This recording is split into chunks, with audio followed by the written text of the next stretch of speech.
Shalom, saudara yang terkasih dalam Tuhan Yesus Kristus. Selamat pagi, senang sekali kita dapat bertemu kembali pada kesempatan kali ini di channel Robert W. di Minute with God ya. Menit-menit bersama Tuhan, kita akan sama-sama mempelajari firman Tuhan mengenai jawaban doa pada pagi hari ini. Ya, secara jujur, siapa sih yang tidak senang ketika Tuhan menjawab doa kita? Ya, sesuai dengan apa yang kita harapkan.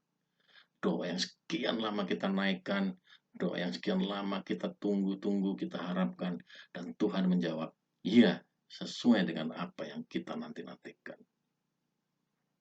Tetapi, ketika Tuhan menjawab tidak, apa yang terjadi? Pasti kita akan kecewa mungkin. Akan bertanya, mengapa Tuhan? Why Lord? Why God? Mengapa Tuhan tidak menjawab sesuai dengan apa yang kita inginkan? Nah, pada pagi hari ini, ada beberapa alasan mengapa Tuhan menjawab tidak pada doa-doa yang kita naikkan. Ada banyak hal, namun ada beberapa poin saja yang saya ingin bagikan. Ketika Tuhan menjawab tidak pada doa-doa yang kita naikkan, hal yang pertama yang pasti, yaitu iya, Tuhan akan memberikan yang baik menurut pemandangannya, menurut kehendaknya. Kalau kita lihat di Matius 7 ayat 9 sampai 11, di situ ini ayat yang sering kita baca dan mungkin sering kita dengar. Adakah seorang daripadamu yang memberi batu kepada anaknya jika ia meminta roti, atau memberi ular jika ia meminta ikan? Kita berharap ayat ini mewakili kita semua, bahwa Tuhan akan memberikan jawaban ya pada doa kita. Namun kalau kita teliti lebih lagi, kita pelajari dengan seksama, di situ mengatakan bahwa ia akan memberikan yang baik.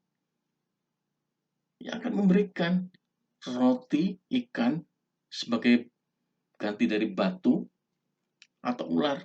Tapi roti dan ikan adalah versinya Tuhan, sesuai dengan kehendak Tuhan, bukan sesuai dengan kehendak kita. Dan itu adalah yang terbaik bagi kita. Itu alasan yang pertama. Tuhan memberikan yang lebih baik ketika Tuhan menjawab tidak pada doa kita. Percayalah.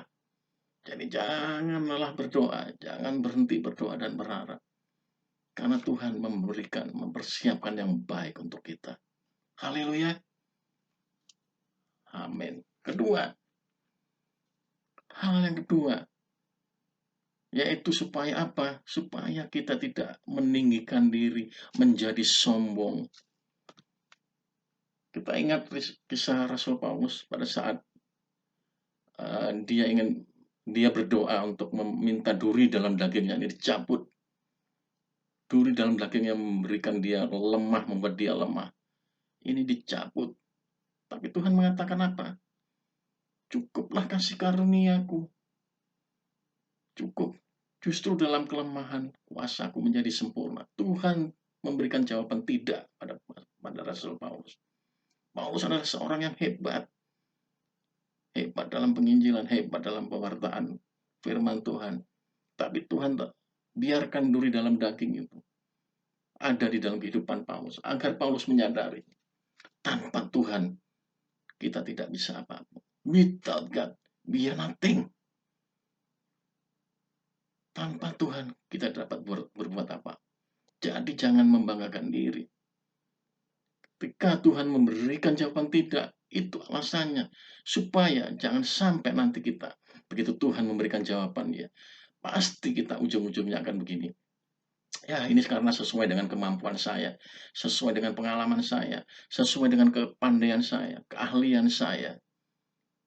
Itulah kecenderungan hati manusia. Oleh karena itu, ketika Tuhan memberikan jawaban tidak, hal yang kita perlu koreksi, kita benahi diri, adalah kesombongan hati kita. Kita mudah tinggi hati ketika Tuhan memberikan jawabannya. Yang ketiga, saudara, bahwa rencana Tuhan itu pasti lebih baik dari rencana kita.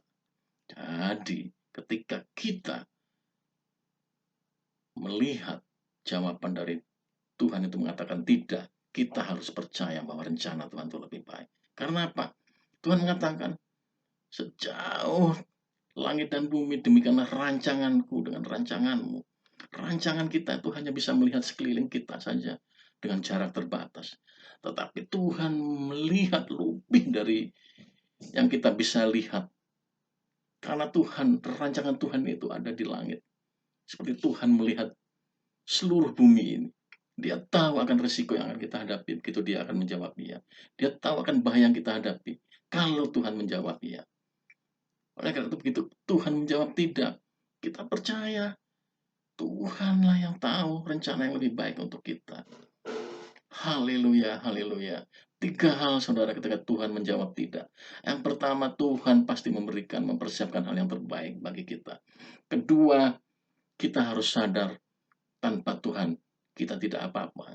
Jadi jangan sampai kita meninggikan diri dan sombong agar kita bisa tetap rendah hati. Ketiga, rencana Tuhan lebih baik bagi kita ke depannya.